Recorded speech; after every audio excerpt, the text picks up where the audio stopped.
In this video, I'll guide you through how to lock Facebook profile even if it's not showing up.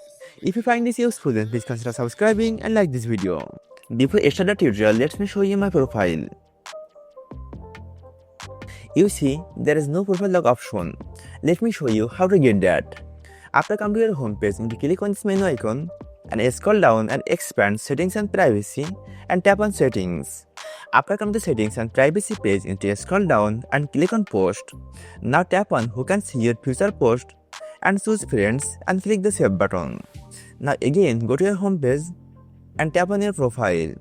Now click on this heart icon and click on turn off professional mode. Click on continue and then turn off. Now click on this close button. Now refresh this page. Then you will find a profile lock option will appear here. Now click on it and tap on lock your profile. By following this easy tutorial, you can easily lock your Facebook profile.